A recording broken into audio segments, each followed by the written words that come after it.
হরে কৃষ্ণ। সকল বৈষ্ণবের চরণে আমার প্রণাম, ধন্যবাদ যারা জয়েন করেছে আমাদের এই সাপ্তাহিক শ্রীমদ্ ভাগবতম ক্লাসে। গত ক্লাসটা আমরা করতে পারিনি, আজকে আমরা ফেরত এসেছি। আম, আম, শিল প্রভুপাদের তাৎপর্য থেকে যেগুলো আমরা পড়ছি। আম, আমরা প্রথম স্কন্ধের 13 নম্বর অধ্যায়ে আছি। আজকে আমরা 48 নম্বর শ্লোক থেকে পড়বো। তো শুরুতে আমরা জয় রাধা মাধব এবং মঙ্গলাচরণ দিয়ে শুরু করব। সুভদ্রা, তুমি শুরু করো। মাইকটা মিউট আছে, আনমিউট করে নাও। শুরু করো। সবাইকে আমার প্রণাম। হরে কৃষ্ণ হরে হরে কৃষ্ণ। কৃষ্ণ। জয় রাধা মাধব কুঞ্জ বিহারি, জয় গোপী জন বল্লভ गिरिवरधारी, যশোদানন্দন ব্রজ জনরঞ্জন, যমুনা তীরা বনচারী, রাধা মাধব কুঞ্জ বিহারি। হরে কৃষ্ণা হরে কৃষ্ণা, কৃষ্ণ কৃষ্ণ হরে হরে, হরে রাম হরে রাম, রাম রাম হরে হরে, হরে কৃষ্ণা হরে কৃষ্ণা, কৃষ্ণ কৃষ্ণ হরে হরে, হরে রাম রাম রাম হরে হরে।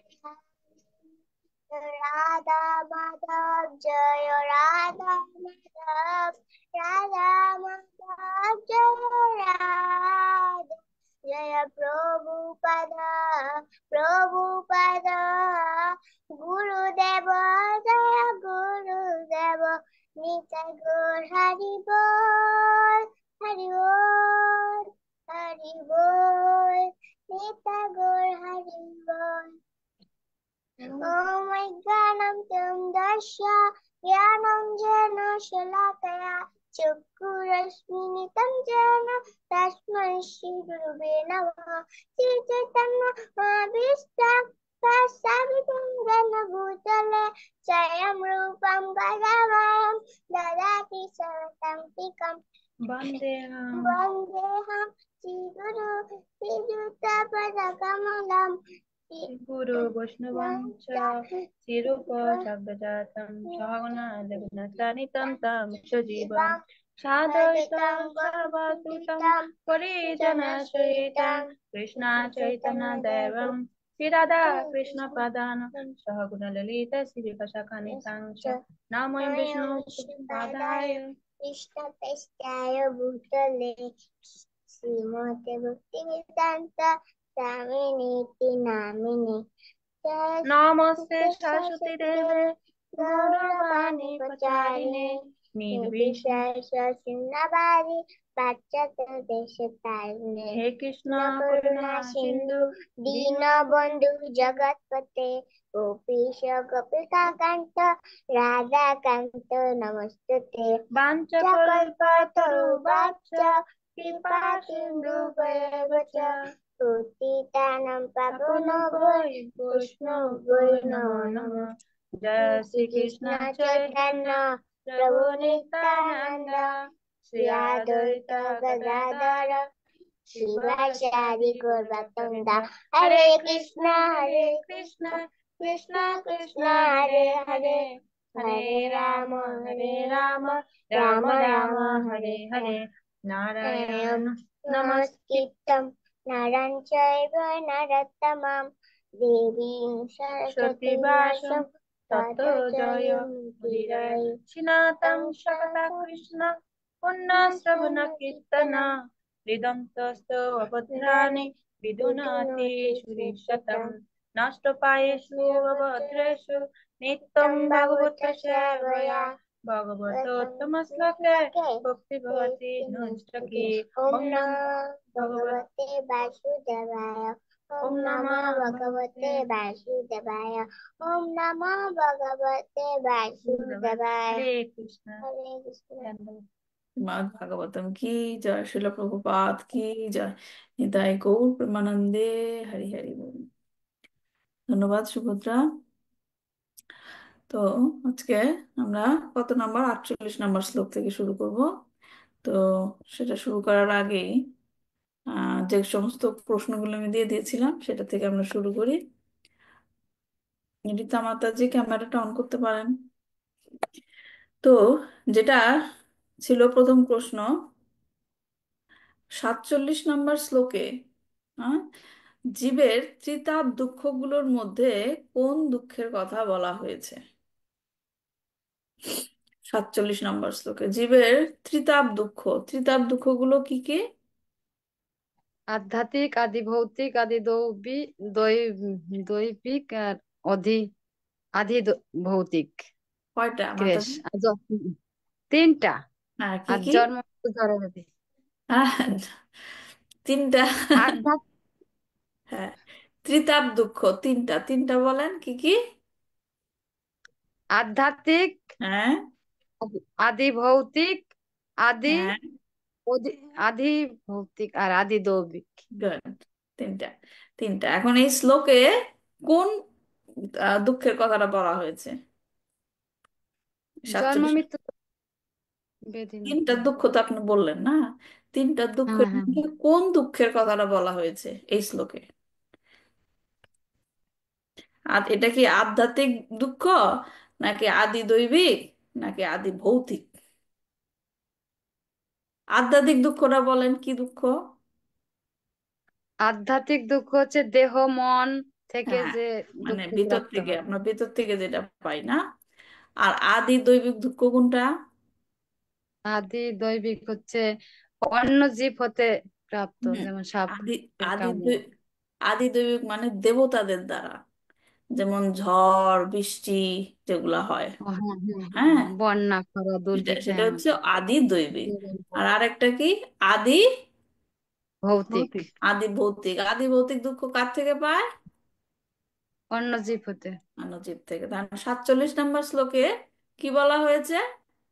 47 নাম্বার শ্লোকটা বলেন, অনুবাদ। 47 নম্বরের অনুবাদ। ও হ্যাঁ, বলেন। অন্তরহিত, অন্তরহিত প্রাণীরা হস্তমুক্ত প্রাণীদের শিকার। হুম। পদরহিত দ্বারা হুম। তারা চতুষ্পদ প্রাণীদের শিকার। হুম। দুর্বল জীবেরা বলবান জীবদের জীবন ধারণের ভরসা, এবং এক জীব অন্য জীবের খাদ্য, এটাই সাধারণ রীতি। তাহলে সেখানে কোন দুঃখের কথা বলা হচ্ছে? এখানে মানে এক জীব আর এক জীবের, হ্যাঁ, তাহলে এটা কোন দুঃখটা? এটা হচ্ছে এক, এটা হচ্ছে আদি ভৌতিক। Good. আদি ভৌতিক দুঃখের কথা বলা হয়েছে, রাইট? এই শ্লোকে আদি ভৌতিক দুঃখের কথাটা বলা হয়েছে। সবাই বুঝতে পারছেন? সবাই জানেন না অ্যান্সারটা? অর্চনা মাতাজি, ঠিক হ্যাঁ আছে? জানি, মাথা ব্যথা হ্যাঁ। হয়েছে। হ্যাঁ, আদি ভৌতিক দুঃখ। আচ্ছা, ঠিক আছে। তারপর 2 নম্বর প্রশ্নটা ছিল, এই শ্লোকে ভগবান সমস্ত জীবের জন্য কোন বিশেষ নিয়ম প্রদান করেছেন? নীতিটা, রুলটা কি? লাস্টের লাইনটা, শ্লোকের লাস্টের লাইন কি বলছে নারদ মুনি? দুর্বল জীবেরা বলবান জীবের লাস্ট, জীবন ধারণের পূর্ণ লাস্টের ভরসা। লাইনটা, লাস্টের লাইনটা কি শ্লোকের লাস্টের লাইনটা? পৃথিবীর আর জনগণের অন্তরে শ্লোকের পৃথিবীর লাস্ট, জনগণের ভগবত চেতনার বিকাশ না করে ভগবানের রাজ্য বা না না, আমি রাম বলছি, রাজ্য আমি বলছি প্রতিষ্ঠা করা। শ্লোকের লাস্টের লাইনটা বলেন।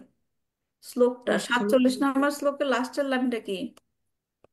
48 ফল নম্বরে লাগলো, অন্তর অনন্তর ভাতি কষ্টতম জীবত্ব রুথা।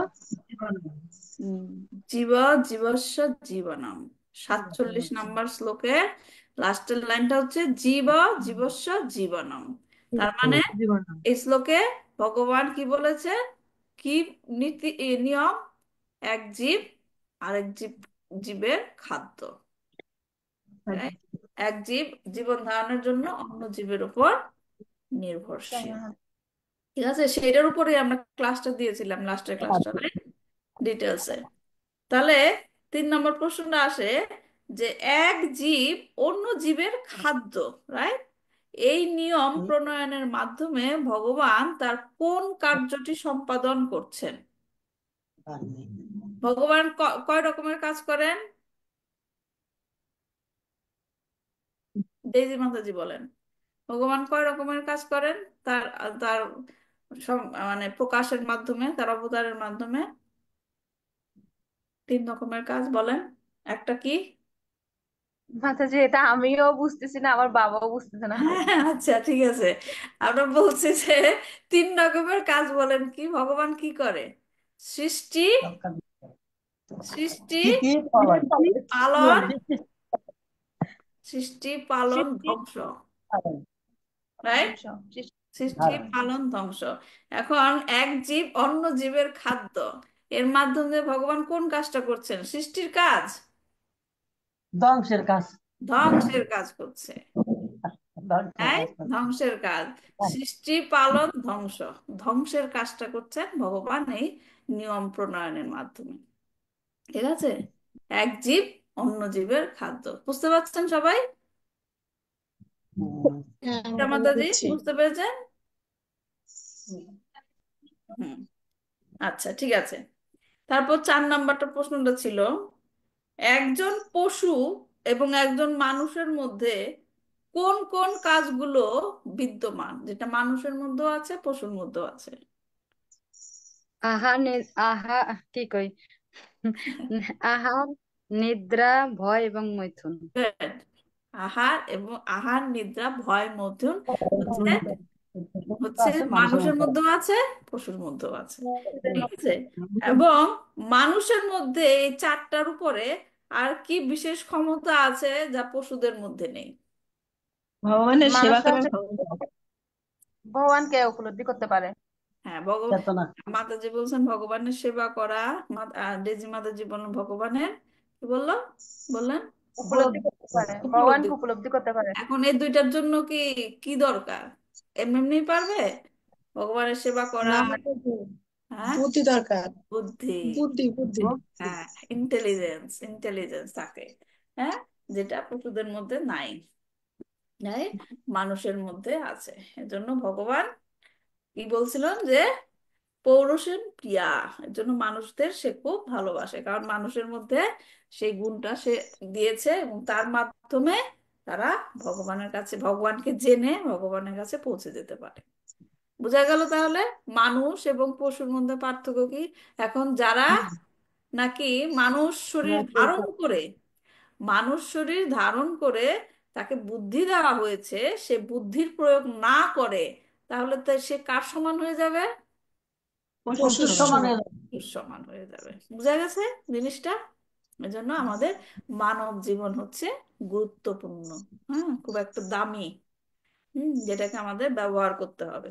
আচ্ছা, 5 নম্বরটা ছিল প্রশ্ন, মানুষের জন্য ভগবান কি কি নিয়ম বা নিয়ম না বলে আমরা যদি বলি কি কি নির্দেশনা ভগবান দিয়েছেন? এটা গীতা থেকে ছিল প্রশ্নটা। মানুষের জন্য ভগবান কি কি নির্দেশনা ভগবান দিয়েছেন? মানুষের জন্য নির্ধারণ করেছে ধর্ম অনুসরণ, আত্মা সাধনা, গুরু গ্রহণ, ভগবানের স- ভক্তি ও নাম সংকীর্তন। কোথা থেকে পেলেন মাতাজি? তো এই শ্লোকে কোন কি জানো শ্লোকে? একটা শ্লোক দিচ্ছিলাম মাতাজি, শ্লোক থেকে কোন এই শ্লোক? সব যেটা গীতা মাতাজি পেয়েছেন উত্তরটা, এটা ভগবত গীতা থেকে। 4টা জিনিসের কথা বলেছিল ভগবান নবম অধ্যায়ের 27 নম্বর শ্লোকে বলেছেন, আমরা ক্লাসে উল্লেখ করেছিলাম। ডেইজি মাতাজি পেয়েছেন উত্তরটা? হ্যাঁ? মাতাজি পাই নাই। পান নাই? জাত আমি কারো, অন্য শ্লোক ভুল করে পড়ছি মাতাজি। জাত কারোষি দাদাসনাসি, জাত জুহোষি দদাসি ইয়াত, ইয়াত তপস্যাসি কৌন্তেয়া তৎকুরুষ্য মদর্পণাম। তুমি যা অনুষ্ঠান করো, right? যা হোক, যা যা যজ্ঞ অনুষ্ঠান করো, করো, যা আহার করো, যা হোম করো, যা যা দান যজ্ঞ করো, করো, যা তা তপস্যা সবই করো, আমাকে অর্পণ করো। সুন্দর কথা না? ভগবান বলেছেন যে তুমি যাই কিছু করো, কি করো, আমাকে অর্পণ করো। মানুষের প্রতি, মানুষের প্রতি ভগবানের এই নির্দেশনা ছিল, এই নির্দেশনা পালন করতে হবে, রাইট? হ্যাঁ। তো কি মানুষের জন্য ভগবান কি কি তাহলে নির্ধারণ করে দিয়েছে, কি করতে হবে? মাতাজি বলেন, রিপিট করেন। যা, মানে যা কিছুই করতে হবে সব ভগবানের উপর অর্পণ করতে হবে। হ্যাঁ, কি করতে হবে? আপনি বললেন যে যা কিছু করতে হবে, কি কি করতে হবে? মানে ভগবানের সেবা করতে হবে, আমরা যা কিছু আহার করি তার মানে নিবেদন করতে হবে, তার নাম জপ করতে হবে এবং বেসিক্যালি, বেসিক্যালি জীবনের যা কিছুই করছেন ভগবানের নাম স্মরণ সব করে। ভগবানের নামের উপরে করতে হবে, হ্যাঁ, ভগবানকে কেন্দ্র করে করতে হবে। হ্যাঁ, ঠিক আছে।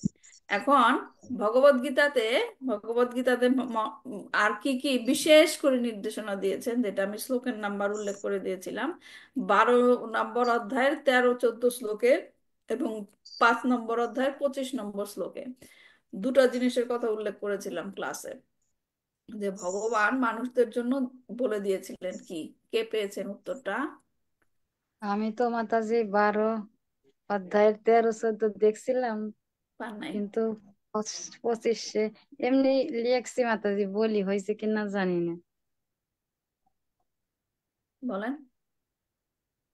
যে যে কারো প্রতি দোষ নেই, এই সকলের তো। প্রতি হ্যাঁ, মুক্ত ও করুণাময়, অহংকার শূন্য, সদ্গুরু, সহনশীল, আমার প্রতি একাগ্র চিত্রে, আমার সেই হচ্ছে আমার প্রিয় ভক্ত। আর পঁচিশ মানে নম্বর শ্লোকে, পঞ্চম অধ্যায়ের 25 নম্বর শ্লোকে কি ছিল? এইটা আমি পড়ছিলাম না মাতাজি, এটা আচ্ছা, পড়লাম। কেউ পেয়েছেন? পঞ্চম অধ্যায়ের 25 নম্বর শ্লোকে ভগবান কি বলেছে? সবাই ব্যস্ত ছিল, কেউ প্রশ্নের উত্তর পায় নাই। মাতাজি চেষ্টা করছে কিন্তু আমি এই ধরতে মাতাজি পারি। সবাই আমরা ব্যস্ত। এই যে আমাদের একটা ক্লাস দিতে, সেগুলোর অনেক প্রশ্ন দিছে, এই প্রশ্নগুলোর উত্তর লেখা লাগতেছে।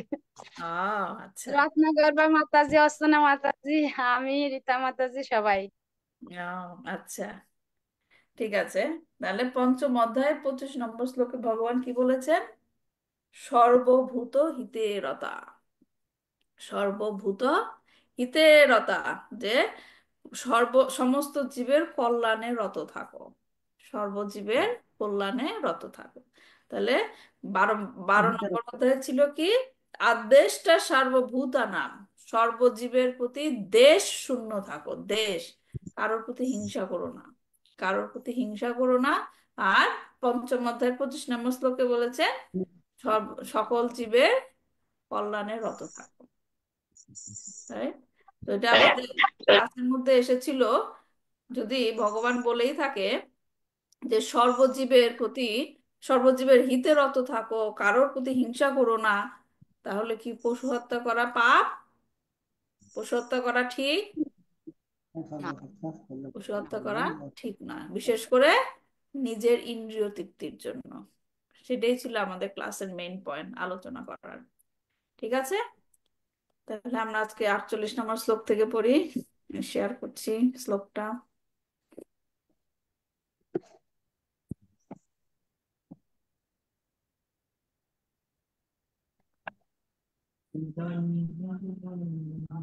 হুম।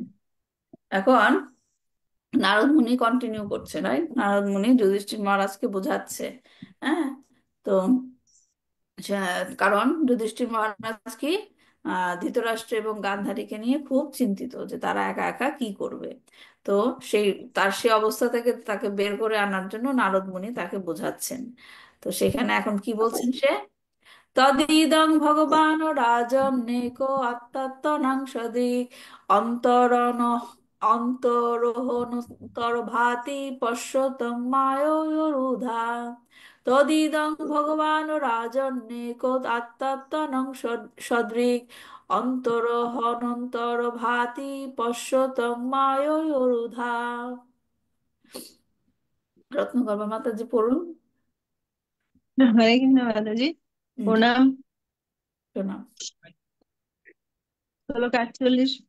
তদিদং ভগবান রাজন্যেক আত্মদাত্তানাম সদৃশ সদৃশ অন্তরোহনম তোর ভাতি পুষ্পতম মায়ায় রুধা।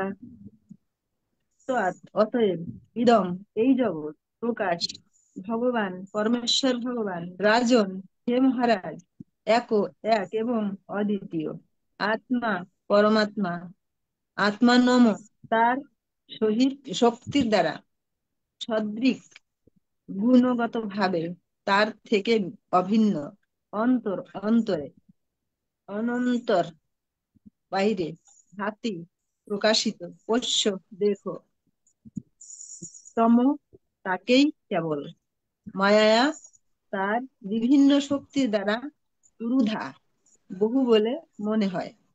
অনুবাদ: অতএব হে রাজন, আপনি কেবলমাত্র সেই পরমেশ্বর ভগবানকেই অবলোকন করুন, যিনি এক এবং অদ্বিতীয়, যিনি বিভিন্ন শক্তির মাধ্যমে নিজেকে প্রকটিত করেন এবং যিনি অন্তরে ও বাইরে দুভাবেই প্রকাশিত হন।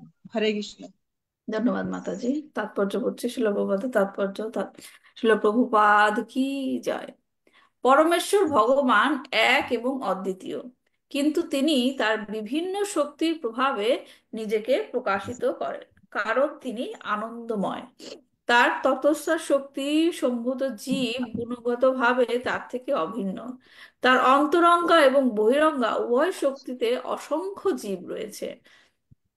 চিদ জগৎ যেহেতু ভগবানের অন্তরঙ্গা শক্তি, সেই শক্তির অন্তর্গত জীবেরা বহিরঙ্গা শক্তির কলুষ থেকে মুক্ত এবং গুণগতভাবে ভগবান থেকে অভিন্ন। গুণগতভাবে ভগবান থেকে অভিন্ন হলেও জড়জগতের প্রভাবে কলুষিত জীবেরা তাদের স্বরূপ বিস্তৃত হয়ে বিস্মৃত হয়ে বিকৃতভাবে প্রকাশিত, এবং তাই তারা এই জড়জগতে তথাকথিত সুখ ও দুঃখ ভোগ করে। জড়জগতে জীবের এই সুখ দুঃখের অনুভূতি ক্ষণস্থায়ী এবং তা আত্মাকে প্রভাবিত করতে পারে না। জীব যে গুণগতভাবে ভগবানের থেকে অভিন্ন সে কথা ভুলে যাওয়ার ফলে সে এই ক্ষণস্থায়ী সুখ ও দুঃখ অনুভব করে। অবশ্য অন্তরে ও বাহিরে ভগবানের করুণা নিরন্তর প্রবাহিত হচ্ছে, যার প্রভাবে বদ্ধ জীবেরা তাদের অধঃপতিত অবস্থার সংশোধন করতে পারে। অন্তরে পরমাত্মা রূপে অধিষ্ঠিত থেকে তিনি ঐকান্তিক ভাবে যারা নিজেদের সংশোধন করতে আগ্রহী সেই সকল জীবেদের সংশোধন করেন, এবং বাইরে সদ্গুরু এবং দিব্য শাস্ত্রাদি রূপে প্রকাশিত হয়ে তিনি তাদের সংশোধন করেন। তথাকথিত সুখ এবং দুঃখের দ্বারা বিচলিত না হয়ে ভগবতমুখী হওয়া উচিত এবং পরমেশ্বরের বহিরঙ্গা ক্রিয়ায় পতিত জীবদের সংশোধন করার কাজে তাকে সাহায্য করা উচিত। তার আদেশেই কেবল গুরু হয়ে তার সাথে সহযোগিতা করা উচিত। কখনোই কোনো ব্যক্তিগত লাভের উদ্দেশ্যে, জাগতিক লাভের উদ্দেশ্যে অথবা জীবিকা নির্বাহের জন্য অর্থ উপার্জনের উদ্দেশ্যে গুরুগিরি করা উচিত নয়।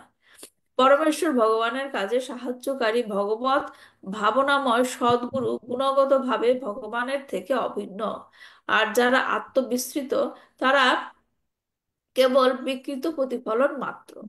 তাই তথাকথিত সুখ এবং দুঃখের দ্বারা বিচলিত না হয়ে যে উদ্দেশ্যে ভগবান অবতরণ করেছেন সেই উদ্দেশ্য সাধনে উন্মুখ হতে যুধিষ্ঠির মহারাজকে নারদ মুনি উপদেশ দেন। সেটাই ছিল তার প্রাথমিক কর্তব্য। হ্যাঁ, তাহলে দেখছি আমরা এখানে আহ যে ধৃতরাষ্ট্র এবং গান্ধারী প্রাসাদ থেকে চলে যাওয়ার পর যুধিষ্ঠির মহারাজ ভাবছিলেন যে তাদের কি হবে, তিনি ছাড়া তাদেরকে কে দেখে রাখবে। তাই তাই নারদ মুনি তাকে বোঝাচ্ছেন যে ভগবানের ইচ্ছা অনুযায়ী সকলেরই রক্ষণাবেক্ষণ হচ্ছে। ভগবান সবাইকে রক্ষণাবেক্ষণ করছেন, তাদের জন্য ভগবানের অন্য কোনো প্ল্যান আছে। হ্যাঁ, সবার জন্য ভগবানের একটা না একটা প্ল্যান থাকে এবং তারা ঠিকঠাক মতোই থাকবে। তোমার কাজ হচ্ছে তুমি সেগুলো চিন্তা না করে, কারণ মাইকটা মনে হয় অন আছে, আমি একটু অফ করে দিই। অর্চনা মাঝে যে আপনার মাইকটা আমি মিউট করে দিচ্ছি। হুম, তো এখানে বলছে যে যুধিষ্ঠির তুমি সেগুলো নিয়ে চিন্তা না করে কি করো, একমাত্র ভগবানের প্রতি তোমার যে লক্ষ্য সেটাকে ঠিক রাখো এবং জীবনের এই একমাত্র লক্ষ্য থেকে বিচ্যুত হইও না। খুব সুন্দর এখানে নির্দেশনা দেওয়া হয়েছে, আমাদের জন্য সেটা প্রযোজ্য, যে ভগবানের প্রতি তোমার যে একনিষ্ঠ লক্ষ্য সেটা নষ্ট করো না। হুম। কারণ সব জীবদের কি ভগবান রক্ষণাবেক্ষণ করে রাখছেন। হ্যাঁ, একটা হাতি, হাতি তার খাওয়া আহ, পাওয়ার জন্য বাইরে কাজ করতে যায় না, রোজগার করতে যায় না, যেমন মানুষ করে, রাইট? কিন্তু তারপরও তার কি খাবে সেটাও ভগবান নির্ধারণ করে দিয়েছেন এবং সেটা সুরক্ষিতই আছে, তাই না? তো সবার জন্যই ভগবানের প্ল্যান আছে কিভাবে রক্ষণাবেক্ষণ তাদের করবে। তো এই শ্লোকে কি বলছে, যে অতএব হে রাজন, আপনি কেবল পরমেশ্বর ভগবানকেই অবলোকন করুন। হ্যাঁ, তারপর পরমেশ্বর ভগবানের যে পরমেশ্বরত্ব, হ্যাঁ, সেটা সম্বন্ধে তিনি বলছেন, কি বলছেন, যে তিনি এক ও অদ্বিতীয়। ভগবান হচ্ছেন এক এবং অদ্বিতীয়, যিনি তার বিভিন্ন শক্তির দ্বারা, হ্যাঁ, প্রকাশিত, বিভিন্ন শক্তির দ্বারা প্রকাশিত, এবং তিনি বাইরে এবং ভেতরে প্রকাশিত, বাইরেও আছেন ভেতরেও আছেন। হ্যাঁ, তো এখানে যে বলছেন যে তিনি এক এবং অদ্বিতীয়, হ্যাঁ, এটা আমরা কি জানি, যে একলে ঈশ্বর কৃষ্ণ আর সকলে ভৃত্য। একলে ঈশ্বর কৃষ্ণ আর সকলে ভৃত্য। হ্যাঁ, এবং তার থেকে কেউ বড় নয়। হ্যাঁ, তিনি হচ্ছেন অদ্বিতীয়, তার থেকে কেউ বড়ও নয়, আবার তার সমকক্ষ কেউ নয়। বোঝা গেছে কথাটা? তার সমানও কেউ নয় এবং তার থেকে বড় হওয়ার তো প্রশ্নই ওঠে না। কারণ ভগবান নিজেই ভগবত গীতাতে বলেছেন যে মাত্তা পারাতারাম নান্না, আমার থেকে শ্রেষ্ঠ আর কেউ নাই। কোথায় বলা হয়েছে? ভগবত গীতার সপ্তম অধ্যায়ের 7 নম্বর শ্লোকে, মাত্তা পারাতারাম নান্নাত, যে আমার থেকে শ্রেষ্ঠ আর কেউ নাই। আবার এখানে আমরা দেখি যে ভগবানের যে বিভিন্ন শক্তি, বিভিন্ন শক্তির কথা বলা হয়েছে, যে শক্তিগুলি কি দরকার, কেন দরকার, এই শক্তির দ্বারা তিনি বিভিন্ন কার্য সম্পাদন করেন। হ্যাঁ, এমনকি এই শক্তির প্রভাবে, হ্যাঁ, এই শক্তির প্রভাবে তিনি তার নিজের ইচ্ছা অনুসারে প্রকটিত হন। হ্যাঁ, কেমন সেটা, যেটা ভগবান ভগবত গীতাতে বলেছেন, আজ পিশান অভয় আত্মা ভূতানাম ঈশ্বর আপিসাম প্রকৃতিম সাম অধিষ্ঠায়া সম্ভবামি আত্মা মায়া। হ্যাঁ, সেখানে বলছেন যে যে যদিও আমি জন্মরহিত, যদিও আমি আজো, আজো মানে কি, অজ মানে কি, যার জন্ম নেই, যার জন্ম নেই। হ্যাঁ, যদিও আমি জন্মরহিত এবং আমার চিন্ময় দেহ অব্যয়। হ্যাঁ, অব্যয় মানে কি, যেটা নষ্ট হয় না। আমাদের দেহ কি অব্যয়? আমাদের দেহ কি অব্যয়? না। হ্যাঁ, না মাতা। হ্যাঁ, আমাদের দেহ ধ্বংসপ্রাপ্ত হয় ধীরে ধীরে, ধীরে ধীরে নষ্ট হয়ে যায়, কিন্তু ভগবানের দেহ হচ্ছে চিন্ময় অব্যয়। এবং আমি যদিও সর্বভূতের ঈশ্বর, হুম, তবুও আমি আমার অন্তরঙ্গা শক্তি, অন্তরঙ্গা শক্তিকে আশ্রয় করে চিন্ময় রূপে, চিন্ময় রূপে যুগে যুগে অবতীর্ণ হই। হ্যাঁ, চিন্ময় রূপে যুগে, তাহলে মানে কি হলো, চিন্ময় রূপে অবতীর্ণ হই এই কথাটার মানে কি, চিন্ময় রূপে অবতীর্ণ হই এই কথাটার মানে কি বলেন? কেউ বুঝতে পেরেছেন? চিন্ময় রূপে আমি অবতীর্ণ হই কথাটার মানে কি?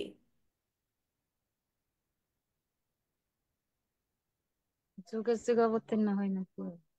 চিন্ময় রূপ মানে কি, ভগবানের যে রূপ, ভগবানের যে রূপ, যিনি গোলক বৃন্দাবনে যে রূপ নিয়ে থাকেন, রাইট, সেই রূপেই তিনি অবতীর্ণ হন। এমন না যে এইখানে ভগবান এক রূপ নিয়ে হয়েছেন কিন্তু গোলকে তার রূপ আলাদা, তা না, তিনি তার চিন্ময় শরীর নিয়েই এখানে আবির্ভূত হন। কিন্তু আমাদের ক্ষেত্রে কি সেটা ঠিক? আমাদের ক্ষেত্রে কি আমরা ওরকম ভাবে আবির্ভূত, মানে জন্ম নেই? না, আমাদের জন্মের সময় একটা দেহ ধারণ করি, মৃত্যু হলে পরে সেই দেহ ত্যাগ করে আবার আর একটা শরীর ধারণ করি, কারণ আমাদের দেহটা হচ্ছে কি, কি হয়, নষ্ট হয়ে যায়। হ্যাঁ, তাহলে সেটা এখানে বলছেন যে আমি আমি যে জন্ম নেই, আমি যে এখানে অবতীর্ণ হই, সেটা আমার ইচ্ছাতেই। আমার ইচ্ছাতেই অন্তরঙ্গা, আমার যে অন্তরঙ্গা শক্তি, সেটাকে আশ্রয় করে আমি অবতীর্ণ হই। এখন প্রশ্ন হতে পারে, বলতে পারেন যে ভগবানের অন্তরঙ্গ শক্তির আশ্রয় নিতে হয় কেন? কেন অন্তরঙ্গ শক্তির আশ্রয় নিতে হয়? কারণ তিনি ভক্তদের সাথে বিশেষ বিশেষ লীলা করতে চান। ভক্তদের সাথে বিশেষ বিশেষ লীলা করতে চান, এবং সেটা কি হয়, তিনি তখন নিজেকে ঢেকে রাখেন, যোগ মায়া দিয়ে ঢেকে রাখেন, যাতে সবাই তাকে ভগবান বলে বুঝতে না পারে। কারণ ভগবান বলে বুঝতে পারলে তার সাথে যে লীলার রস, তার সাথে যে লীলার রস, সেটা কি হয়ে যাবে, নষ্ট হয়ে যাবে। হ্যাঁ, কেউ যখন জানবে, গোপ বালকরা যখন জানবে যে এ হচ্ছে ভগবান, হুম, তখন কি আর তার সাথে এরকম করে খেলা খেলা করবে? করবে না, রাইট? তখন সে তার সেই যে খেলা, বন্ধুদের সাথে খেলার যে মজা আনন্দ, সেটা সে আর তখন পাবে না। তো যাই হোক, এখানে যে বিভিন্ন শক্তির কথা নারদ মুনি বলছেন, সেটারই আলোকে বললাম যে তিনি বলছেন ভগবান কি, আমি অন্তরঙ্গ শক্তির আলোকে যুগে যুগে অবতীর্ণ হই। তো শিল প্রভুপাদ তার তাৎপর্যে জীব এবং ভগবানের মধ্যে পার্থক্য ব্যক্ত করেছেন। হ্যাঁ, গীতাতে ভগবান অর্জুনকে বলেছেন যে আমি যেমন পূর্বে ছিলাম, এখনো আছি, ভবিষ্যতেও থাকবো, সেই রকম তুমিও, এবং এই উপস্থিত রাজারাও পূর্বেও ছিল, এখনো আছে, ভবিষ্যতেও থাকবে। সুতরাং ভগবান এবং সকল জীবের অস্তিত্ব হচ্ছে কি, নিত্য। হ্যাঁ, এবং গুণগত দিক থেকে তারা এক। গুণগত কি, গুণগত গুণটা কি, গুণটা কি, ভগবান হচ্ছে কি, সচ্চিদানন্দ, রাইট? আমরা কি সচ্চিদানন্দ? ভগবান সচ্চিদানন্দ, আমরা কি সচ্চিদানন্দ? না। কে বললো না? মাতাজি বলছে না। হ্যাঁ, আপ- মাতাজি আপনি সচ্চিদানন্দ না কেন বললেন? কার মনে হয় যে আমরা সচ্চিদানন্দ? ভগবান সচ্চিদানন্দ, আমরা কি সচ্চিদানন্দ? কার মনে হয় যে আমরা সচ্চিদানন্দ? হুম। এখন আমরা চেষ্টা করতেছি, কিন্তু ভগবানের প্রিয় ভক্ত যারা তারা সচেতন। হুম, হ্যাঁ, ঠিক আছে প্রভুজি। ভগবান এবং আমাদের মধ্যে বললাম যে গুণগত দিক থেকে এক। যেমন ধরেন, আপনি সমুদ্রে গেলেন, সমুদ্রের ধারে গেলেন, রাইট? সমুদ্রের জলটা কিরকম, নোনতা না মিষ্টি? নোনতা। নোনতা। এখন সমুদ্রের জল, সেখানে আপনি বেড়াতে গেলেন, যেমন সুভদ্রা বেড়াতে গেল ওর মার সাথে, তখন সুভদ্রা সেখান থেকে 1 কাপ জল নিয়ে আসলো সমুদ্র থেকে, রাইট? 1 কাপ জল সুভদ্রা নিয়ে আসলো। এখন সেই 1 কাপ জল আর সমুদ্রের জল যদি আপনি ল্যাবে পাঠান টেস্ট করতে, সেটার মধ্যে কি আহ লবণের পরিমাণ কমবে কাপে? না, না। একই থাকবে। সমুদ্রে যা ছিল এই কাপের মধ্যেও তা আছে। হ্যাঁ, তার মানে কি, গুণটা, সমুদ্রের জলের গুণটা আর আপনার কাপের জলের গুণ এক না ভিন্ন? একই। একই। এক। কিন্তু হ্যাঁ, তারপরে কি আপনি বলতে পারবেন সমুদ্রের জল আর কাপের জল এক, গুণটা এক, পার্থক্যটা কি? গুণটা এক, কিন্তু কোয়ান্টিটিতে এটা কম, এটা সমুদ্রে হ্যাঁ, সমুদ্র পরিমাণটা কম, রাইট? তার মানে কি, যে ইংরেজিতে বলে হচ্ছে কোয়ান্টিটি। হ্যাঁ, তার মানে ভগবান হচ্ছেন বিভু, ভগবান হচ্ছে মহান বিভু। হ্যাঁ, আর আমরা ভগবান কি পরমাত্মা, রাইট? আর আমরা কি আত্মা, রাইট? পরমাত্মা কি, আত্মা কি ভগবানের অংশ, রাইট? তাহলে গুণ হিসাবে ধরতে গেলে আমরা একই। কিন্তু যদি আমরা পরিমাণ হিসেবে ধরি, ভগবান হচ্ছে বিভু, আমরা হচ্ছি অনু। অনু। হ্যাঁ, এরা হচ্ছে পার্থক্য। এখন পরমাত্মা যে ভগবানের গুণটা হচ্ছে তিনি সচ্চিদানন্দ, তাহলে আমরা কি সচ্চিদানন্দ? আমরা সচিতানন্দ হইতে পারিনি। আমরা সচ্চিদানন্দ, আত্মারা হচ্ছে সচ্চিদানন্দ। কিন্তু যেহেতু আত্মাটা এই ম্যাটেরিয়াল জগতে, ম্যাটেরিয়াল জিনিসের মধ্যে মানে কন্ট্যাক্টে আছে, তখন তার সেই সচ্চিদানন্দ চেঞ্জ হয়ে গেছে। কিন্তু প্রকৃত যে গুণ আত্মার, সেটা হচ্ছে কি সচ্চিদানন্দ। বুঝা গেছে? তাহলে আত্মা হচ্ছে সচ্চিদানন্দ। হ্যাঁ, তো সেটাই বলছে যে গুণগত দিক দিয়ে একরকম। এই জীবেরা যখন চিৎ জগতে থাকে, তখন তারা ভগবানের অন্তরঙ্গা শক্তির প্রভাবে ভগবানের সেবায় নিয়োজিত থাকে। আর যখন এই জড় জগতে ছিটকে পড়ে, তখন কোন শক্তির আন্ডারে থাকে? হ্যাঁ, এই আত্মারা যখন চিৎ জগতে থাকে, তখন অন্তরঙ্গা শক্তির প্রভাবে সেখানে ভগবানের সেবায় নিয়োজিত থাকে, রাইট? কিন্তু যখন এই জড় জগতে ছিটকে পড়ে, তখন কোন শক্তির আন্ডারে পড়ে? কোন শক্তির আন্ডারে? বহিরাঙ্গ শক্তি। গুড, বহিরঙ্গা শক্তি প্রভাব, যেটাকে কি বলা হয় মাতাজি, আরেকটা নাম বহিরঙ্গা শক্তির? মহামায়া। মহামায়া, হ্যাঁ, মহামায়ার আন্ডারে তখন সে চলে যায়। তখন আর এই সচ্চিদানন্দ গুণটার তখন প্রকাশ পায় না। হ্যাঁ, তখন সে ভগবানকে ভুলে গিয়ে এই জড়জগতে নিমজ্জিত হয়ে যায়। তাহলে এখন ভগবান এবং ভক্তের যে পার্থক্যটা, জীব এবং ভগবানের যে পার্থক্য, সেটা শ্রীল প্রভুপাদ তাৎপর্যে ব্যাখ্যা করেছেন। এখন এই ভগবানকে যে ভুলে যাওয়া, এই জীবদের অধঃপতিত যে অবস্থা, উদ্ধার করার জন্য ভগবান কি করেন? ভগবান তাদের হেল্প করেন, কারণ জীবদের তিনি ভালোবাসেন। ভগবান সব জীবদের ভালোবাসেন, তো এটা তো মানেন। ভগবান সমস্ত জীবকে ভালোবাসেন, এবং সে কি চান? সমস্ত জীব আমাকে ভুলে গিয়ে আমার থেকে ছিটকে পড়েছে, সবাই যেন আমার কাছে ফেরত আসে, এটা চায় তো রীতা মাতাজি, ভগবান চায়। তাহলে এখন ভগবান তাহলে নিশ্চয়ই জীবদের হেল্প করবেন।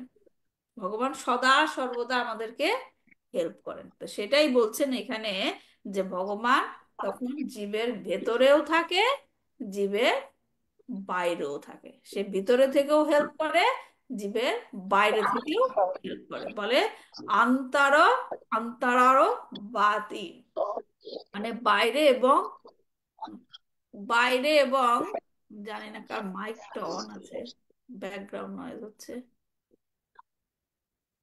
হুম, তো তিনি কি বাইরে থেকেও এবং ভেতরে থেকেও সাহায্য করেন। হ্যাঁ, এবং কুন্তী মহারানীও তার প্রার্থনায় কি বলেছিলেন? যে তুমি অন্তর বাহির অবস্থিতাম, যে তুমি বাইরেও আছো, ভেতরেও আছো।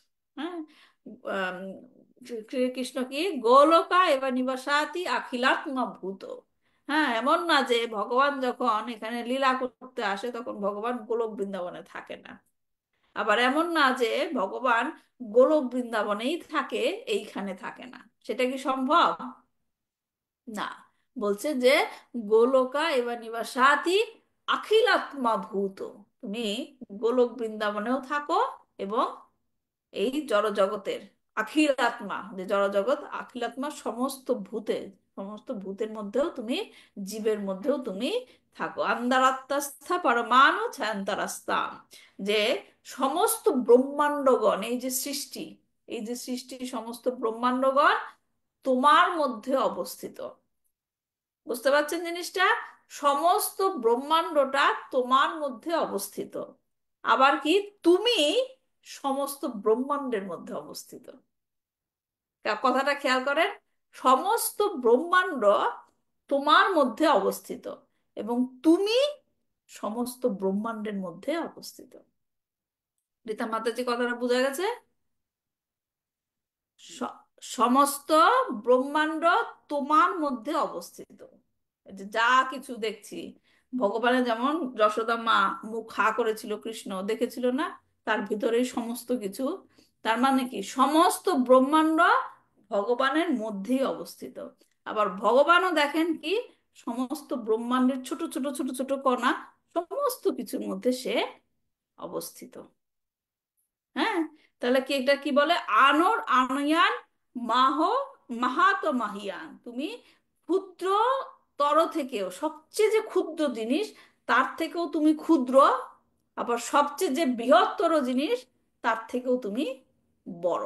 কিভাবে আমরা প্রমাণ পাই? যখন পরীক্ষিত মহারাজ উত্তরার গর্ভে ছিল, রাইট, ভগবান গর্ভে প্রবেশ করেছিল। যখন উত্তরার গর্ভে পরীক্ষিত মহারাজ ছিল, পরীক্ষিত মহারাজকে বাঁচানোর জন্য ভগবান কি গর্ভে প্রবেশ করেছিল মাতাজি? হ্যাঁ মাতাজি। গর্ভে প্রবেশ করেছিল। তাহলে গর্ভে প্রবেশ করতে গেলে কত কতবার সূক্ষ্ম, মানে কতটুকু হতে হয় চিন্তা করেন। এটা কি উনি আমাদের বিদ্যাঙ্গুলের উনি দর্শন পরীক্ষিত মহারাজ দর্শন করছিল ওই বৃদ্ধাঙ্গুলের এই অগ্রভাগ, এতটুকুর হ্যাঁ, ভিতরে ভগবান তাহলে সে কত ক্ষুদ্র হয়েছিল যে সে গর্ভে প্রবেশ করেছিল। আবার বিশাল রূপ কাকে দেখিয়েছিল? সে বিশাল রূপ অর্জুন। বিশ্বরূপ অর্জুন। দেখাইছিল। তার মানে সে ক্ষুদ্রতর থেকেও ক্ষুদ্র হতে পারে এবং বৃহত্তর থেকেও বৃহৎ হতে হতে পারে। পারে। হ্যাঁ, তো সেটাই, যে তিনি গোলক বৃন্দাবনে আছেন, সমস্ত ব্রহ্মাণ্ড তার শরীরের ভেতরে, আবার সে ব্রহ্মাণ্ডের ছোট ছোট ছোট ছোট কণা, তার মধ্যেও সে প্রবেশ করেছে। হ্যাঁ, খুব সুন্দর জিনিস না এগুলো? যদি বুঝতে পারি কত ভালো লাগে না? তারপর বলছেন ভগবান কি, ঈশ্বর সর্বভূতানাম হৃদ্দেশে অর্জুন তিষ্ঠতি। হম, সুতরাং তিনি হচ্ছেন কি, বাইরেও থাকেন ভেতরেও থাকেন। এই যে আমরা এখন ক্লাস দিচ্ছি, আপনারা বাংলাদেশে, আমি কানাডায়, রাইট, আপনাদের কাছেও ভগবান বসে আছে, আমার কাছেও ভগবান বসে আছে, রাইট। ভগবান সব সর্বত্র বিরাজমান। হ্যাঁ, কিন্তু দেখতে পাই না আমরা। কারণ কেন দেখতে পাই না? আমাদের এই চর্মচক্ষু, এটা হচ্ছে, আমাদের হৃদয় হচ্ছে কলুষিত, কলুষিত, তাই আমরা দেখতে পাই না। হ্যাঁ, এটা দেখতে গেলে কি করতে হবে? প্রেমের অঞ্জন দিয়ে, চোখ দিয়ে দেখতে হবে। তো এটাই শিল প্রভুপাদ বলেছেন, এটাই হচ্ছে শুদ্ধিকরণ। কৃষ্ণ ভাবনামৃত হয়ে এটা হচ্ছে শুদ্ধিকরণ প্রক্রিয়া। তো ভগবান এখানে, নারদ মুনি এখানে যে বলছে যে তুমি এত করুণাময় যে তুমি আমাদের মতো বদ্ধ জীবদের উদ্ধার করার জন্য তিনি কি করেন? হৃদয়েও থাকেন, বাইরেও থাকেন। রীতা মাতাজি বলেন তো, ভগবান হৃদয়েও থাকেন, কি রূপে থাকেন? আমরা জানি ভগবান সকলের হৃদয়ে থাকেন, কি রূপে থাকেন বলেন?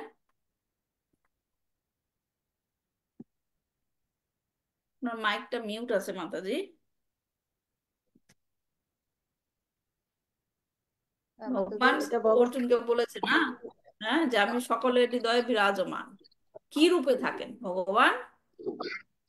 রূপে, আত্মা রূপে থাকেন। আত্মা তো আমরা না, আত্মার সাথে আর কে থাকে? পরমাত্মা আমরা রূপে থাকেন। পরমাত্মা রূপে, পরমাত্মা রূপে ভগবান থাকেন। যে উদাহরণটা বলেছেন, শিল প্রভুপাদ মেনশন করেছিলেন অনেক জায়গায়, একটা গাছে দুই পাখি, রাইট, একটা গাছে দুই পাখি থাকে, একটা হচ্ছে আমরা, আর একটা হচ্ছে কি, পরমাত্মা। এবং পরমাত্মা চুপচাপ বসে দেখে ওই পাখিটা কি করছে, মানে আমাদের সে দেখে। এই পাখিটা কি করে, যারা নাকি আমরা, আমরা কি করে সেই পাখিটা, যে এই ডালের ফল ভাল লাগছে না, এই ডালে বসতে ভাল লাগছে না, অন্য ডালে যায়, আবার ওইখান থেকে অন্য ডালে যায়। এইরকম যে সে খালি চেঞ্জ করছে চেঞ্জ করছে, সেটা ভগবান শুধু বসে থাকে এবং ওয়েট করে যে কখন সেই পাখিটি আমার দিকে ঘুরে দেখবে। হ্যাঁ, সেই পাখিটি কখন আমার দিকে ঘুরে থাকবে। তাহলে ভগবান আমাদের হৃদয়ে কি রূপে বিরাজমান রীতা মাতাজি? পরমাত্মা রূপে। পরমাত্মা রূপে। হ্যাঁ, এবং সেখানে সে হৃদয়ে পরমাত্মা থেকে, পরমাত্মা রূপে থেকে সে আমাদেরকে গাইড করে। হ্যাঁ, গাইড করে। তখন তার নাম কি হয়? তখন তার নাম কি হয়? চৈতা গুরু। চৈতা গুরু, যে তিনি আমাদের ভেতর থেকে আমাদের গুরু রূপে আমাদেরকে তিনি গাইড করেন। এবং তিনি বাইরে থেকেও আমাদেরকে গাইড করেন। কি রূপে? আমাদের দেহের বাইরে থেকেও তিনি আমাদেরকে গাইড করেন। কি রূপে বলেন? রূপে। হ্যাঁ, গুরু রূপে। গুরু রূপে। আর কি রূপে? আর কি রূপে? আর মহান ভক্ত দ্বারা ভক্ত রূপে এরকম আমাদেরকে দান করেন আমাদের গুরু, আমাদের যারা আছে ইসকনে, যারা আছে কৃষ্ণ হ্যাঁ, ভাবনায় যারা আছে, ওনার প্রিয় যারা আছে, হ্যাঁ ওনাদের রূপে বা উনি হ্যাঁ, আমাদেরকে করেন। হ্যাঁ, গুরু রূপে করে, ভক্তদের মাধ্যম দিয়ে করে। একটা কি শাস্ত্র রূপে করে, রাইট? শাস্ত্র, যেমন ভগবত গীতা পড়লে আমরা সেই গাইডেন্সটা পাই, শ্রীমদ্ ভাগবতম পড়লে সেটা আমরা গাইডেন্সটা পাই। হ্যাঁ, কেননা এই মানব জীবনের লক্ষ্যই হচ্ছে কৃষ্ণের কাছে ফিরে যাওয়া, রাইট? তাই নারদ মুনি এখানে যুধিষ্ঠির মহারাজের মাধ্যমে আমাদের শিক্ষা দিচ্ছেন যে জাগতিক সুখ দুঃখের প্রতি আসক্তি না হয়ে, বিচলিত না হয়ে, তোমার জীবনের যে লক্ষ্য ভগবান শ্রীকৃষ্ণের প্রতি শরণাগত হওয়া, হ্যাঁ, কিভাবে তার সেবায় নিয়োজিত থেকে আমাদেরকে কলুষ মুক্ত করতে পারি, সেই এবং এই জড়বন্ধন থেকে মুক্ত হয়ে ভগবানের কাছে ফিরে যেতে পারি, সেই দিকে মনোযোগী হও। সেই দিকে মনোযোগী হও। যেমন এর জন্য শিল প্রভুপাদ তাৎপর্য বলেছেন যে তথাকথিত সুখ দুঃখের দ্বারা বিচলিত না হয়ে ভগবত মুখী হওয়া উচিত। তাই পরমেশ্বর ভগবানের বহিরঙ্গ ক্রিয়ায় পতিত জীবদের সংশোধন করার কাজে তাকে সাহায্য করা উচিত। তার আদেশেই কেবল গুরু হয়ে তার আদেশেই কেবল গুরু হয়ে তার সাথে সহযোগিতা করা উচিত। এবং ভগবান গীতাতেও বলেছেন যে মাত্রা স্পর্শস্তু কৌন্তেয়া শীতোষ্ণ সুখ দুঃখদা আগমা পাইন নিত্যাস্তাম তিতিক্ষা ভারত। যে তুমি এই যে এই ধরনের, সরি, হ্যাঁ, তো এই যে ধরনের বলছে ভগবান যে সুখ দুঃখ, জীবনের যে সুখ দুঃখ, সেটা সে কি দিয়ে, কিসের এক্সাম্পল দিয়ে বর্ণনা করছে? যে শীত এবং দুঃখ, শীত এবং গরম, গরমকাল থেকে শীতকাল গরমকাল। হ্যাঁ, শীতকাল গরমকাল কি স্থায়ী? শীতকাল গরমকাল কি স্থায়ী? অস্থায়ী। অস্থায়ী অস্থায়ী। মানে কিভাবে বুঝলেন অস্থায়ী? শীত একবার যায় একবার আসে, মানে 6 মাস পর পর। কিছুক্ষণ থাকে, মানে কিছুদিন থাকে, ঋতু হ্যাঁ, চেঞ্জ হয় থাকে এরকম। আবার চলে যায়, রাইট? এই জন্য বলছে যে আগমা আপাইনো। আগমা মানে কখনো দেখা যায়, আর আপাইনো মানে কখনো দেখা দেখা যায় না। যায় না। তাহলে আমাদের জীবনের সুখ দুঃখ কি স্থায়ী? না, আমাদের স্থায়ী না। জীবনে সুখ অস্থায়ী। সুখ দুঃখ স্থায়ী, অস্থায়ী, সরি, সুখ দুঃখ অস্থায়ী। আমাদের মানব শরীর কি স্থায়ী? না, আমাদের মানব শরীর অস্থায়ী। অস্থায়ী। আমাদের মানব শরীরও অস্থায়ী। এই যে জড়জগৎ, সেই জড়জগৎ কি স্থায়ী? অস্থায়ী। জড়জগৎ তাই স্থায়ী জড়জগৎ মাত্র। অস্থায়ী। জড়জগৎ অস্থায়ী। ও Right? তাহলে দেখেন কি সুন্দর করে ভগবান উদাহরণ দিয়ে বুঝিয়েছেন যে শীত শীত গ্রীষ্ম যেরকম ভাবে অস্থায়ী, সুখ দুঃখ সেরকম অস্থায়ী। সুতরাং অস্থায়ী। এখন শীত আসলে, শীত পড়ে গেছে, আমি আর কোনো কাজ করব না, সেরকম কি আমরা করি? গরম লাগছে, খুব গরম লাগছে, আজকে আর কোনো কাজ করব না, সেটা কি করি? আমাদের না, দৈনন্দিন জীবন, দৈনন্দিন কাজগুলো সবগুলোই আমরা করে থাকি এই শীত গ্রীষ্ম আসুক বা না আসুক সেগুলাকে সহ্য করে, করি কি না? তাই সহ্য করে আমাদের দৈনন্দিন কাজগুলো করে করি। যাই। তাহলে যদি আমরা সেটা সহ্য করতে পারি, তাহলে জীবনের সুখ দুঃখ কেন সহ্য করতে পারবো না?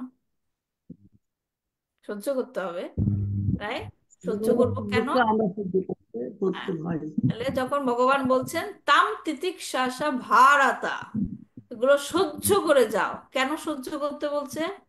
মানে এরকম না যে ভগবান বলছেন ভগবত গীতায় যে শীত আসবে সহ্য করো, গরম আসবে সহ্য করো, তার মানে এই না যে প্রচন্ড শীতে আমি চাদর টাদর না পরে বাইরে গিয়ে দাঁড়িয়ে থাকবো, সেই সহ্য করার কথা বলেছে ভগবান? না, সেই সহ্য করার কথা বলেছে? এমন না, বলে নাই ভগবান প্রচন্ড গরম পড়েছে, তোমার কোনো ফ্যান ট্যানের দরকার নাই, এগুলো আসবে যাবে, তোমার এগুলো সহ্য করতে হবে, সেটা বলেছে ভগবান? না, আমাদের এটা দুঃখ বলা নেই। আসলে দুঃখ আসলে কি করব? যে আহ সবকিছু বাদ দিয়ে বসে থাকবো, কিচ্ছু করবো না। আরে দুঃখ আসছে, আমার হাতটা কেটে গেছে, আর ভগবান বলছে এগুলো সহ্য করো, আমার কোনো ট্রিটমেন্ট করতে হবে না, সেটা বলছে ভগবান। ছেলে মেয়ে ভালো রেজাল্ট করলো, হ্যাঁ, আমি গিয়ে ছেলে মেয়েকে বললাম, আর এরকম সুখ আসবে, আনন্দ আসবে, এগুলা কোনো ব্যাপার না, এগুলা নিয়ে কোনো সেলিব্রেট করতে হবে না, সহ্য করে যাও, সেগুলাকে বলেছে ভগবান? না। তাহলে ভগবান কি বলেছে আসলে? তাম তিতিক্ষাসা ভারতা মানেটা কি?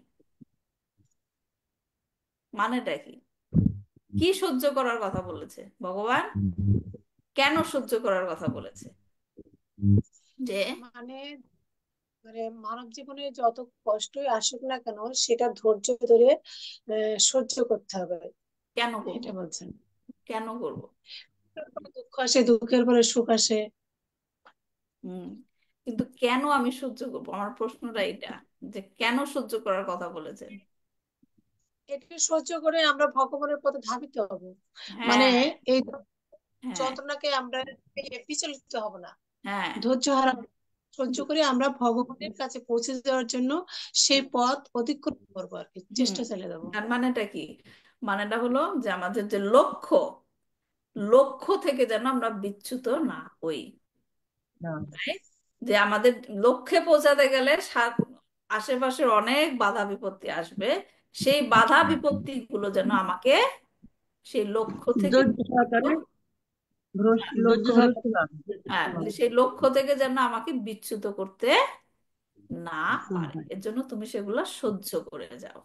তো যাই হোক, এখানে সেটাই বলা হচ্ছে যে যুধিষ্ঠির মহারাজকে বলছে যে তুমি এগুলো সহ্য করো, যেগুলা ভগবানের ইচ্ছাতেই হচ্ছে, এবং সমস্ত জীবের জন্য তার কিছু না কিছু প্ল্যান আছে, এবং তাই এগুলো হচ্ছে, যে তুমি সেটা নিয়ে চিন্তা না করে কি করো?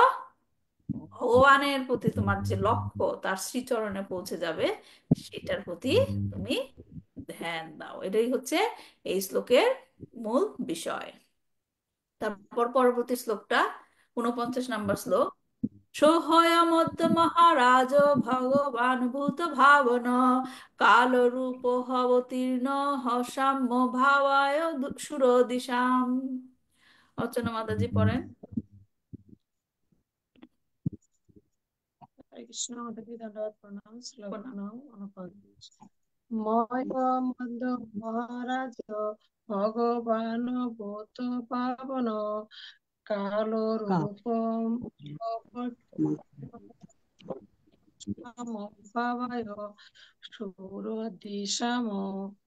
অর্থাৎ সেই পরমেশ্বর ভগবান, অয়ম অর্থাৎ পরমেশ্বর শ্রীকৃষ্ণ, অদ্য অর্থাৎ ইদানির, মহারাজ অর্থাৎ হে রাজন, ভগবান অর্থাৎ পরমেশ্বর ভগবান, ভূত ভাবনত সব কিছুর সৃষ্টিকর্তা বা পীড়া, কালরূপ অর্থাৎ সর্বগ্রাসী কালরূপে অবতীর্ণ অর্থাৎ অবতীর্ণ হয়েছেন, অসম অর্থাৎ এই পৃথিবীতে, অভবায় অর্থাৎ বিনাশ করার জন্য, সুর দিশাম অর্থাৎ ভগবত বিদ্বেষীদের অনুবাদ। হে মহারাজ, সেই ভূত ভবন পরম পুরুষোত্তম ভগবান শ্রীকৃষ্ণ ভগবত বিদ্বেষীদের বিনাশ করার জন্য সর্বগ্রাসী কালরূপে পৃথিবীতে অবতীর্ণ হয়েছেন। হরে কৃষ্ণ। ধন্যবাদ মাতাজি, তাৎপর্য করছি। আরেকটা সুন্দর একটা শ্লোক। মানুষ দুই প্রকার, ঈর্ষাপরায়ণ এবং অনুগত। ভগবান যেহেতু সমস্ত জীবের পিতা, তাই ঈর্ষাপরায়ণ জীবেরাও তার সন্তান, কিন্তু তারা অসুর নামে পরিচিত। কিন্তু যারা পরম পিতার অনুগত, তাদের বলা হয় সুর বা দেবতা, কারণ তারা জড়জগতের কলুষের দ্বারা প্রভাবিত নয়। অসুরেরা যে কেবল ঈশ্বর বশবর্তী হয়ে ভগবানের অস্তিত্বই অস্বীকার করে তা নয়, তারা অন্য সমস্ত জীবেদের প্রতিও ঈর্ষাপরায়ণ। এই পৃথিবীতে যখন অসুরদের প্রাধান্য বৃদ্ধি পায়, তখন মাঝে মাঝে ভগবান তাদের বিনাশ করে পাণ্ডবদের মতো দেবতাদের শাসন প্রতিষ্ঠা করেন। কাল রূপে তার প্রকাশ অত্যন্ত তাৎপর্যপূর্ণ। তিনি মোটেই ভয়ঙ্কর নন, পক্ষান্তরে তিনি সৎ চিত এবং আনন্দময়। ভক্তদের কাছে তিনি তার স্বরূপ প্রকাশ করেন, কিন্তু যারা অভক্ত তাদের কাছে তিনি কাল রূপে প্রকাশিত হন। কালরূপী ভগবানের তার এই করাল রূপ অসুরদের কাছে মোটেও সুখকর নয়। তাই তার হস্তে বিনাশ প্রাপ্ত হওয়ার ভয় থেকে স্বস্তি অনুভব করার জন্য তাকে তারা নিরাকার বলে কল্পনা করে। হুম? তাহলে এখানে কি বলছে, এখানে যে ভগবান আবির্ভূত হন সর্বগ্রাসী কাল রূপে। কি কারণে হন? ভগবত বিদ্বেষীদের বিনাশ করার জন্য। তো এই শ্লোকের সাথে আমরা ভগবত গীতার কোন শ্লোকের মিল পাই? এই শ্লোকটার সাথে আমরা ভগবত গীতার কোন শ্লোকের মিল পাই? এখানে বলছে নারদ মুনি যে তিনি ভগবত বিদ্বেষীদের ধ্বংস করার জন্য, বিনাশ করার জন্য আবির্ভূত হয়, রাইট? তাহলে ভগবান এই যে বলেছেন ভগবত গীতায়, কি বলেছেন? পরিত্রাণায় সাধুনাম বিনাশায় চ দুষ্কৃতাম ধর্ম সংস্থাপনার্থায় সম্ভবামি যুগে যুগে। কি বলেছেন দ্বিতীয় লাইনটা? এখানে তিনটা কারণ, রাইট? সবাই জানেন নিশ্চয়ই ভগবানের আবির্ভূত হওয়ার তিনটা কারণ ভগবান এখানে বলেছেন। রত্নগর্ভা মাতাজি কি কি তিনটা কারণ বলেছেন ভগবান ধরাধামে তিনি অবতীর্ণ হন? কি কি কারণ? এটা হচ্ছে ভগবত গীতার 4th অধ্যায়ের 8 নম্বর শ্লোক। পরিত্রাণায় সাধুনাম বিনাশায় চ দুষ্কৃতাম ধর্ম সংস্থাপনার্থায় সম্ভবামি। সম্ভবানি তার মানে যুগে যুগে। তিনটা কারণ। কি কি তিনটা কারণ? প্রথমটা কি? সাধুদের দুষ্কৃতং রক্ষা। রীতা মাতাজি বলছেন, মাইক আনমিউট করেন তারপর শুনি। মাইক তো মিউট থাকলে শোনা যাবে না। হরে কৃষ্ণ মাতাজি, হ্যাঁ, দুষ্টের দমন শিষ্টের প্রথমটা পালন আগে। আর ধর্ম সংস্থাপনার্থে, হ্যাঁ, ধর্ম প্রথমটা হচ্ছে কি প্রতিষ্ঠা করার, সাধুদের রক্ষা করার জন্য। পরিত্রাণ করার, দ্বিতীয়টা কি? দুষ্টদের দমন করার জন্য। দমন, 3 নম্বরটা হচ্ছে কি? ধর্ম ধর্ম প্রতিষ্ঠা করার। সংস্থাপন, পুনর্সংস্থাপন, যেটা ধর্ম সংস্থাপন করার জন্য। তাহলে এইখানে যে শ্লোকটা বলা হচ্ছে এটার সাথে এই গীতার শ্লোকের কোনটা মিল পাচ্ছি? কোন লাইনটা, কোন কার্যটা? এই শ্লোকে নারদ মুনি বলছে ভগবত বিদ্বেষীদের বিনাশ করার জন্য তিনি আসেন। আর ভগবত গীতার শ্লোকে ভগবান বলছেন যে কি দুষ্কৃতকারীদের ধ্বংস করবার জন্য, রাইট? মিল পাওয়া যায়? হ্যাঁ মাতাজি। হ্যাঁ। তো এই এই কারণ এখানে যে ভগবান দ্বিতীয় কারণটা বলছেন যে দুষ্কৃতকারীদের বিনাশের জন্য অবতীর্ণ হন। এখন প্রশ্ন হলো, এই দুষ্কৃতকারী কারা? দুষ্কৃতকারী কারা সেটাও ভগবান 7ম অধ্যায়ের 15 নম্বর শ্লোকে বলেছেন যে নামাম দুষ্কৃতিন মূঢ়া প্রপদ্যন্তে নরাধমা মায়া প্রহৃতা জ্ঞানা আসুরাম ভাবা আশ্রিতা। আসুরাম ভাবা আশ্রিতা। হ্যাঁ, যে কারা সেই দুষ্কৃতকারী?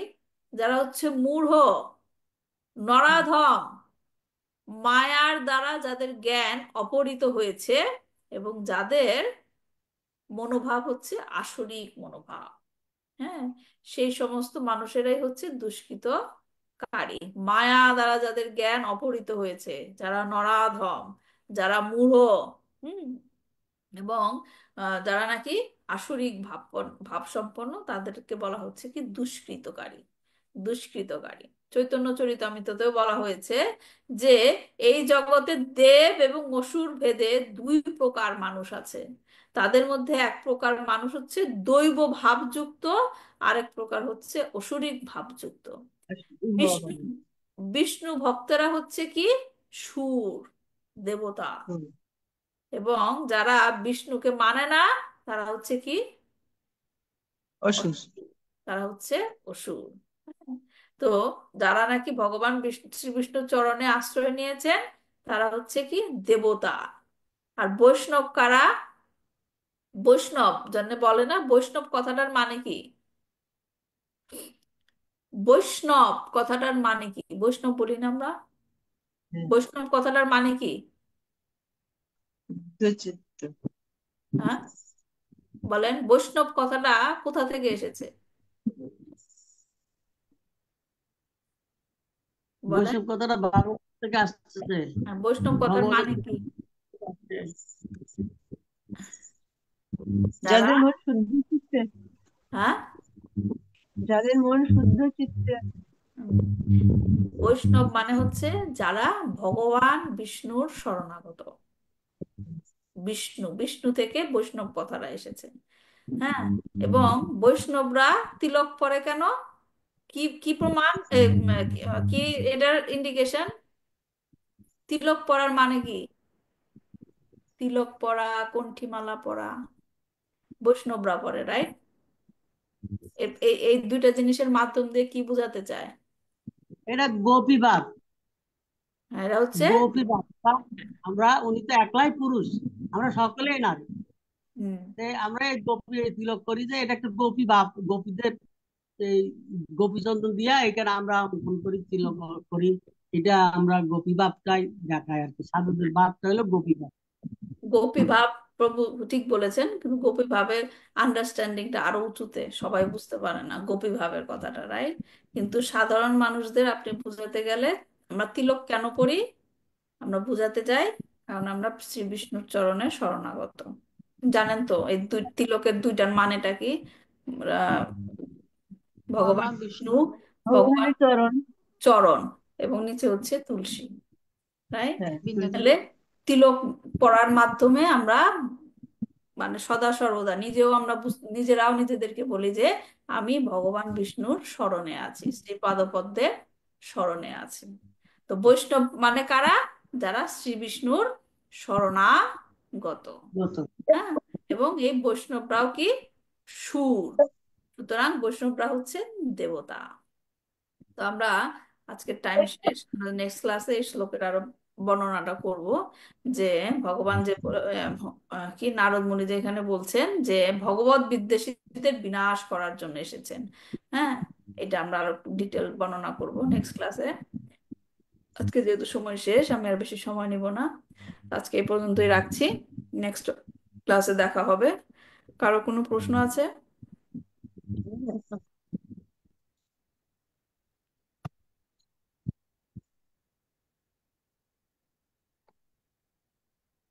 আচ্ছা, কারো কোনো প্রশ্ন না থাকলে আমরা এখানে রাখছি। বাঞ্ছা কল্পতরুভ্যশ্চ কৃপা সিন্ধুভ্যেব চ পতিতানাং পাবনেভ্যো বৈষ্ণবেভ্যো নমো নমঃ। শ্রীমদ্ ভাগবতম কি জয়, শিল প্রভুপাদ কি জয়, নিতাই গৌর প্রেমানন্দে, হরি হরি বল। হরে কৃষ্ণ। দেখা হবে কালকে, দেখা হবে চৈতন্য চরিতামৃত ক্লাসে যারা জয়েন করতে চান। হরে কৃষ্ণ।